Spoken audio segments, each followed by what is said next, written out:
नमस्कार दोस्तों, स्वागत है आपका at all in worlds 111 channel पर। मुझे खुशी है कि आप सभी हमारे साथ जुड़ रहे हैं। आज हम बात करने जा रहे हैं थिंक एंड ग्रो रिच के चौथे अध्याय के बारे में, जो हमारे जीवन को समृद्ध और सफल बनाने के लिए जरूरी बातों को समाहित करता है।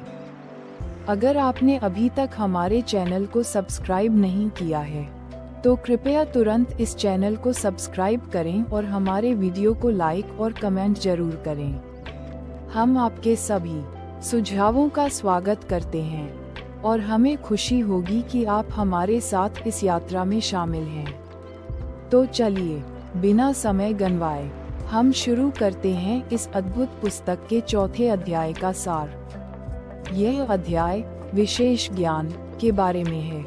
यहाँ लेखक ने बताया है कि यदि हमें सफलता हासिल करनी है तो हमें अपनी सोच को सीमित नहीं करना चाहिए। हम जितना अधिक ज्ञान हासिल करेंगे उतनी ही अधिक संभावनाएं हमारे सामने आएंगी। लेखक ने ये भी बताया कि इस समय में जब हमारे पास इंटरनेट और किताबों के रूप में ज्ञान का अथाह भंडार मौजूद है, हम उसे सही तरीके से इस्तेमाल कर सकते हैं। यह अध्याय इस बात पर जोर देता है कि हमें केवल किताबों या स्कूल से ही नहीं बल्कि जीवन के अनुभवों से भी ज्ञान प्राप्त करना चाहिए। हमेशा ये याद रखें कि जो लोग अपने ज्ञान को बढ़ाने में लगे रहते हैं वे कभी भी निराश नहीं होते।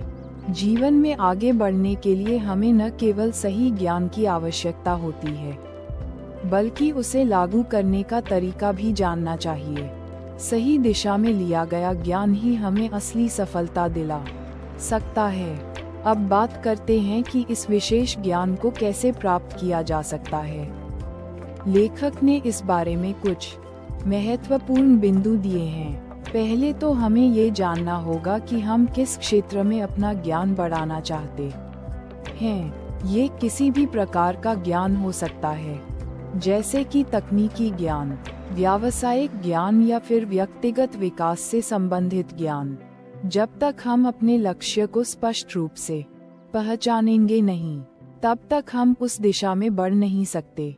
इसके बाद हमें ये समझना होगा कि ज्ञान प्राप्त करने का एक तरीका यह है कि हम किसी विशेषज्ञ से या फिर अपने साथियों से जानकारी हासिल करें। सही मार्गदर्शन प्राप्त करने के लिए हमें उन लोगों से जुड़ना चाहिए जिनके पास वह ज्ञान हो जो हम प्राप्त करना चाहते हैं। अब इस ज्ञान को हासिल करने के बाद हमें इसे अपने जीवन में लागू करने की आवश्यकता है। सिर्फ ज्ञान प्राप्त करना ही पर्याप्त नहीं है, हमें उसे अपने कार्यों और निर्णयों में सही तरीके से इस्तेमाल करना चाहिए। जब आप इस ज्ञान को उपयोग में लाते हैं तो यह आपकी जीवन की दिशा को पूरी तरह से बदल सकता है। लेखक ने ये भी कहा है कि अगर आप कोई नया ज्ञान प्राप्त करना चाहते हैं तो आपको हमेशा अपने दिमाग को खुले रखना चाहिए। न केवल पुराने विचारों को छोड़ने की आवश्यकता होती है बल्कि नए विचारों को अपनाने की भी आवश्यकता होती है। ये परिवर्तन और विकास ही हमें असली सफलता दिलाता है। लेखक ने ये भी बताया कि जो लोग किसी क्षेत्र में विशेषज्ञ होते हैं उनका ज्ञान लगातार बढ़ता रहता है, वे कभी भी स्थिर नहीं रहते। और यह सबसे महत्वपूर्ण बात है, वे हमेशा सीखने के नए रास्ते खोजते हैं और यही उन्हें सबसे आगे रखता है। चौथे अध्याय में लेखक ने ये भी कहा है कि हमें किसी भी स्थिति में अपना आत्मविश्वास बनाए रखना चाहिए। जब हम किसी नए ज्ञान को प्राप्त करते हैं तो शुरुआत में हमें थोड़ा डर या संकोच हो सकता है, लेकिन ये डर केवल अस्थायी होता है। जैसे जैसे हम उस ज्ञान को लागू करते जाते हैं हमारा आत्मविश्वास बढ़ता जाता है। अब जब हम इस ज्ञान को प्राप्त कर चुके हैं और उसे अपने जीवन में लागू भी कर चुके हैं तो हमें ये समझना होगा कि ज्ञान प्राप्त करना एक निरंतर प्रक्रिया है। ये किसी अंतिम लक्ष्य की तरह नहीं होता बल्कि यह एक यात्रा होती है। सचमुच जीवन में सफलता पाने के लिए हमें अपने विचारों और ज्ञान को निरंतर बढ़ाना होता है। हमें ये समझना होगा कि हर दिन कुछ नया सीखना जरूरी है।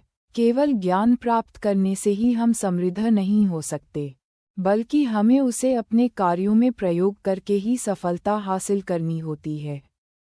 आप देख सकते हैं कि यह अध्याय हमें ये सिखाता है कि यदि हमें सफलता प्राप्त करनी है, तो हमें हमेशा अपने ज्ञान को बढ़ाना होगा। जब तक हम नए नए रास्तों पर नहीं चलेंगे, तब तक हम जीवन में बदलाव नहीं ला सकते। ये ज्ञान हमें केवल आर्थिक सफलता नहीं देता, बल्कि यह मानसिक और भावनात्मक विकास के लिए भी बहुत महत्वपूर्ण है। सही ज्ञान से हम अपने डर और संकोच को पराजित कर सकते हैं और अपने जीवन में नए अवसरों की खोज कर सकते हैं। इसलिए दोस्तों, यदि आप अपने जीवन में बदलाव लाना चाहते हैं और सफल होना चाहते हैं, तो सबसे पहले आपको अपने ज्ञान को बढ़ाने की दिशा में कदम बढ़ाना होगा। तो दोस्तों, आशा है कि आपको इस अध्याय का सार पसंद आया होगा। अगर आपको यह वीडियो अच्छा लगा हो, तो कृपया इस चैनल को सब्सक्राइब करें और लाइक तथा कमेंट जरूर करें। हम आपके सुझावों का हमेशा स्वागत करते हैं और आपकी मदद से हम इस चैनल को और बेहतर बना सकते हैं। धन्यवाद, और हम अगले अध्याय के साथ फिर से मिलेंगे। ध्यान रखें, अपने ज्ञान को बढ़ाते रहिए और अपने सपनों की ओर कदम बढ़ाते रहिए। समाप्त।